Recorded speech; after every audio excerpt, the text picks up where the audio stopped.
Magandang umaga mga kahuan, narito na ating ulat panahon ngayong araw sa Pilipinas. Narito ang update ukol sa minomonitor natin na bagyo na si Typhoon Pepito. Sa kasalukuyan nga po ay patuloy ng binabaybay ni Bagyong Pepito yung karagatan, palayo pa dito sa ating kalupaan at huli itong namataan sa layong 145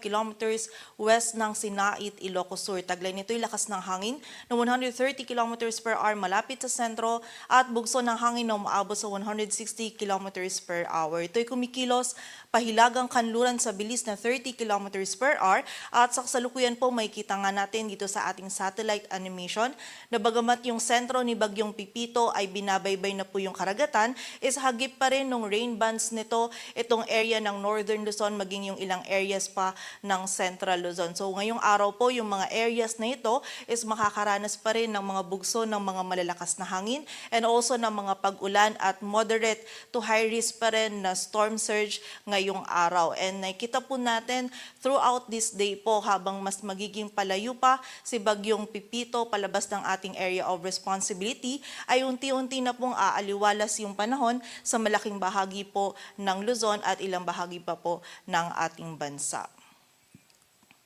At ayon nga dito sa ating latest forecast track analysis ni Bagyong Pepito, patuloy po itong kikilos generally west-northwestward ngayong araw at lalabas po ito ng ating area of responsibility ngayong umaga or mamayang tanghali. At may kita nga po natin dito sa ating forecast track muli po yung sentro ni Bagyong Pepito is nasa karagatan na, ngunit mapapansin po natin itong area ng yellow circle is hagip pa rin po itong area ng Northern Luzon at ilang bahagi pa ng Central Luzon, kung saan ngayong araw nga po is makakaranas pa rin ng bugso ng mga malalakas na hangin and also ng mga pag-ulan at meron pa rin po tayong moderate to high risk na storm surge na dulot ni Bagyong Pepito.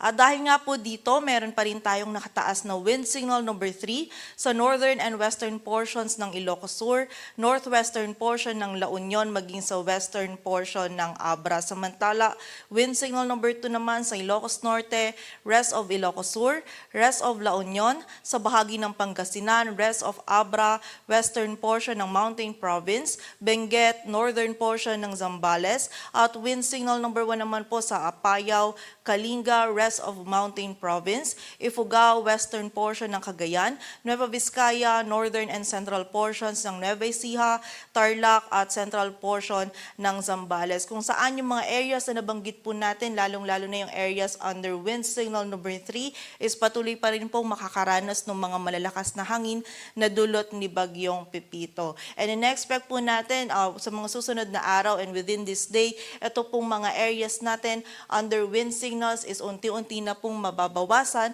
ngunit muli po sa kasalukuyan meron pa rin tayong mararanasan na bugso ng mga malalakas na hangin sa areas na ito. So patuloy pa rin pong pag-iingat para sa ating mga kababayan.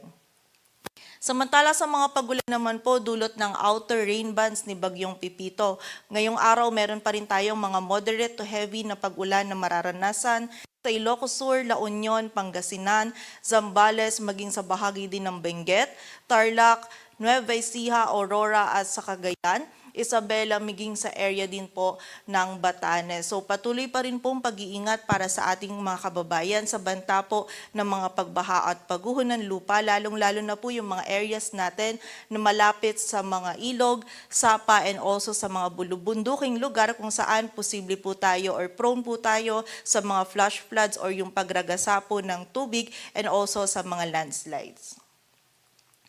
At sa kasalukuyan po, meron pa rin tayong moderate to high risk ng storm surge kung saan 2.1 to 3 meters po yung posible pong taas ng storm surge sa area ng La Union, Ilocos Sur at Pangasinan. Samantala 1 to 2 meters naman sa Aurora, Ilocos Norte, Ilocos Sur, Isabela, Pangasinan at Zambales. So kapag meron pa rin po tayong moderate to high risk ng storm surge, is mas mainam po na lumayo pa rin tayo sa coastal areas and also pumunta po tayo dun sa mas mataas po na lugar para maiwasan natin yung mga pagbaha na dulot ng storm surge. At kapag meron po tayong storm surge or moderate to high risk po ng storm surge, is mas mainam po na isuspend po muna natin yung mga water or marine activities po natin, gaya po halimbawa ng surfing or ng paglangoy po dito po sa mga coastal areas po ng mga nabanggit nating lugar. At sa kasalukuyan po, meron tayong nakataas pa din na gale warning sa area ng Ilocos Norte, Ilocos Sur, La Union, Pangasinan, maging sa northern coast ng Zambales, eastern coast ng Cagayan at sa bahagi po ng Isabela. Samantala, meron din po tayong gale warning na nakataas sa area po ng Batanes. Dulot po ito ng ina-expect natin na incoming northeasterly wind flow sa mga susunod po na oras. At para naman po sa magiging lagay ng panahon ngayong araw ng Lunes, malakas pa rin po na hangin and also may mga pag-ulan pa rin po tayong mararanasan dito sa area ng Ilocos Region. Dulot pa rin po yan ni Bagyong Pepito. Samantala, may bugso pa rin po tayo ng mga malakas na hangin and panakanakang pag-ulan dito sa Cordillera Administrative Region and also dito din sa area ng Zambales. And samantala naman po, magiging maulap pa rin po yung ating kalangitan sa malaking bahagi ng Cagayan Valley, sa nalalabing bahagi pa ng Central Luzon, maging sa area po ng Calabarzon at dito sa Metro Manila ngayong araw kung saan may tsansa pa rin po tayo ng mga kalat-kalat na pag-ulan, pagkidlat at pagkulog. Dulot naman po yan ng trough or ng extension ni Bagyong Pepito. Samantala, sa nalalabing bahagi naman po ng Luzon ay meron lamang tayong mararanasan ng mga isolated na mga pag-ulan, dulot yan ng mga localized thunderstorms. Samantala, sa bahagi naman po ng Visayas at Mindanao ngayong araw ay patuloy po magiging bahagyang maulap hanggang sa maulap yung ating kalangitan. Meron lamang po tayong mararanasan pa rin ng mga isolated na mga pag-ulan, dulot yan ng mga localized thunderstorms.